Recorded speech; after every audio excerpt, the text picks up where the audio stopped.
On va parler de ce contexte d'extrême tension avec Moscou et de l'Europe qui est en train de se barricader. La Grande-Bretagne, elle aussi, se met en ordre de bataille. La Grande-Bretagne qui se prépare à peu près à tous les cas de figure. On en parle avec autour de la table Magali Barthès. Bonjour Magali. Bonjour. Notre éditorialiste politique et international, LCI bien sûr, Général François Chauvency, bonjour, merci d'être avec nous, consultant géopolitique pour LCI, et à vos côtés, Hélène Conway-Mouret, bonjour et merci d'être avec nous, vous êtes sénatrice PS des Français établis hors de France. Et Jordan nous a donc rejoint à la vitesse de l'éclair. Merci à vous Jordan. Alors Keir Starmer, le Premier ministre britannique, se préparerait à une attaque de la Russie. C'est en tout cas ce que croit savoir le Télégraphe, le quotidien qui affirme qu'un plan d'urgence vieux de 20 ans est en train d'être remis à jour, réactualisé par de hauts responsables. À quoi ressemble ce plan, Jordan ? Un plan qui s'inspire du War Book, littéralement, le livre de la guerre. Alors c'est un dossier secret qui date de la guerre froide. Évidemment, vous l'aurez compris, c'est pas tout à fait récent. C'est pour ça qu'il y a une mise à jour qui doit être faite. Mais il contient des instructions sur la manière dont la Grande-Bretagne doit réagir en termes d'attaque. En cas d'attaque, le Cabinet Office, qui est le département en charge d'assurer le bon fonctionnement du gouvernement, craint en fait une double offensive russe. D'abord, des missiles lancés, mais également des cyberattaques sur les infrastructures nationales. Plusieurs zones sensibles ont été identifiées. Tout d'abord, des terminaux gaziers, mais aussi les 5 centrales nucléaires qui sont encore actives dans le pays. Selon un rapport publié au mois de janvier, cela pourrait notamment entraîner, je cite, des pertes civiles. Autre conséquence, de graves dommages économiques évidemment et des services essentiels largement perturbés.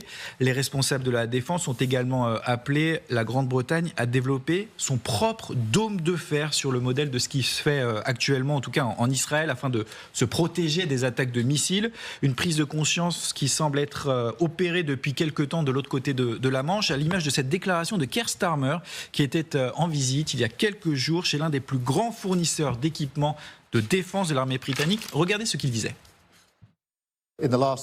Au cours des derniers mois, le monde a semblé plus instable qu'il ne l'avait été depuis longtemps. La défense et la sécurité sont désormais au cœur des préoccupations de la population à travers tout le pays. Ce qui signifie que votre travail est plus important que jamais. Concrètement, Jordan, que contient ce plan d'action sur lequel travaille le gouvernement ? Alors déjà, première chose, il prévoit un plan d'évacuation qui pourrait s'inspirer juste de ce fameux War Book. La famille royale et le Premier ministre devraient trouver refuge dans un bunker à Londres ou en périphérie, ce n'est pas encore très précis. De là, en tout cas, Keir Starmer pourrait continuer à diriger le gouvernement. Selon ce même plan, la Grande-Bretagne serait divisée en 12 zones, chacune dirigée par un ministre ou un haut gradé. Et pour communiquer des informations à la population, la BBC serait chargée justement de diffuser des messages de prévention. Pour rappel, Keir Starmer avait annoncé que le Royaume-Uni dépenserait 2,5% de son PIB pour la défense à partir de 2027. Reste à savoir comment cet argent sera précisément utilisé. Merci beaucoup Jordan. Alors évidemment Magali, quand on voit tout ça, on a le sentiment que la Grande-Bretagne découvre à quel point elle est vulnérable. C'est ça qui est en train de se passer ? Je crois que c'est toute l'Europe qui aujourd'hui est en train de prendre conscience qu'il y a quand même urgence à renforcer sa sécurité. Et c'est vrai que le Royaume-Uni est une île, donc peut-être se sent un peu plus à l'écart de la menace. Et en même temps, elle voit bien que quand même l'armée britannique n'est pas dans un état très glorieux et c'est un euphémisme, que c'est une armée qui est capable évidemment de tenir quelques jours, mais qui n'a pas les moyens d'une opération sur le très long terme. Donc il y a des problèmes d'effectifs. On sait que le recrutement de l'armée britannique notamment est très compliqué en ce moment. Et ce qui est intéressant, c'est de voir cette focalisation qui est mise sur le dôme anti-aérien, parce que le dôme de fer version britannique. Mais ça demande des investissements qui sont considérables. Et en fait, les Britanniques Britanniques retombent sur les mêmes problèmes que nous avons, nous Européens. C'est avec quelle marge budgétaire est-ce qu'on fait tout ça? Mais il y a une volonté quand même, en écoutant là, le plan qui est ressorti des cartons, on a l'impression d'un retour dans le passé complet.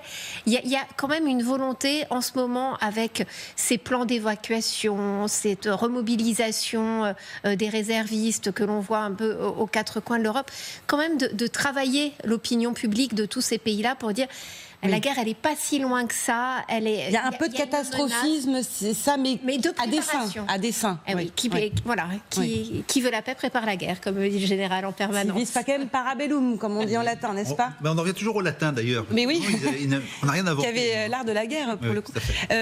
Cette vulnérabilité de la Grande-Bretagne, elle est très forte par rapport aux Français, par exemple. C'est plus accentué chez eux? Honnêtement, je ne pense pas. Je pense que le Premier ministre britannique joue un registre un peu différent. Il y a plusieurs objectifs. D'abord, rappelons-nous quand même que la menace, elle existe pour la Grande-Bretagne dans la mesure où elle a soutenu l'Ukraine depuis 2015. Donc il y a quand même au lendemain de l'annexion de la Crimée. Voilà, tout à fait. Donc elle s'est beaucoup investie dans la reconstruction de l'armée ukrainienne, ce qui explique aussi qu'elle n'a pas forcément de bonnes relations avec les Russes. Ça, c'est l'aspect, je dirais, purement factuel.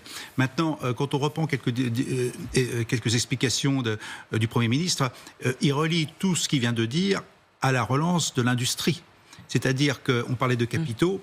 C'est aussi une manière de réindustrialiser ou redonner de l'industrie forte, parce que l'armement, c'est quelque chose où il y a beaucoup de recherche, il y a beaucoup de savoir-faire, c'est des emplois. Et aujourd'hui, on est dans un contexte de réarmement généralisé. Et puis, troisième, avant-dernier point, rappelons-nous comme le budget de la défense britannique, 70 milliards d'euros. 70 milliards, nous c'est 53, s'il y a 1 milliard près. Oui. Donc, et ils ont une armée de moins de 140 000 hommes. Nous on en a 200 000. Donc on voit aussi qu'avec tout l'argent qu'ils ont, ils ne sont pas capables aujourd'hui de se construire une défense suffisamment forte. Il va falloir retrouver de l'efficacité. Voilà. Et dernier point, on parle effectivement de la défense antiaérienne. C'est ce que nous apprend l'Ukraine, c'est qu'aujourd'hui, aucune ville n'est à l'abri d'une frappe à distance d'un pays ennemi. Donc effectivement, l'urgence, c'est de garantir la sécurité de l'espace aérien. Et c'est ça qui est craint, effectivement. C'est l'attaque par des missiles ou des cyberattaques, notamment. Ce sont les principaux cas de figure prévus. Alors, cette menace est donc prise très au sérieux au sommet de l'État, mais également au sein de la population. Les précisions de notre correspondante à Londres, Élise Stern. Preuve que la menace russe est prise au sérieux, le Premier ministre britannique Keir Starmer a demandé de refaire les plans de guerre. Ce sont des documents stratégiques qui définissent quelle sera la réponse du pays en cas notamment d'attaque directe de la Russie. Ces plans n'avaient pas été refaits depuis 2005. Le Premier ministre a demandé qu'ils incluent désormais de potentielles menaces de cyberattaques, d'attaques nucléaires ou encore d'attaques sur les infrastructures britanniques.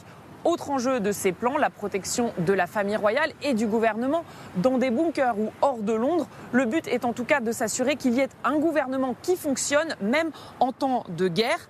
Les Britanniques sont inquiets. 2/3 d'entre eux l'ont admis dans un sondage Ipsos récemment depuis le début de la guerre en Ukraine. Ce chiffre reste haut et il semblerait que la présidence de Donald Trump n'ait pas rassuré les Britanniques.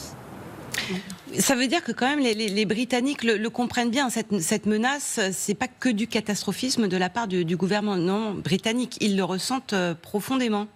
Oui, comme l'ensemble, je pense, des Européens aujourd'hui. Il y a une vraie prise de conscience selon vous? Oui. Et puis, il suffit de suivre les nouvelles pour ne pas être rassuré non plus. Donc, mais je pense que sur le plan politique, il y a quand même deux éléments très importants à retenir. D'abord, les Britanniques ont toujours suivi les Américains, au point d'intégrer leur système de défense dans la protection américaine, l'armement américain, et d'être totalement dépendants, même sur le plan nucléaire, des Américains.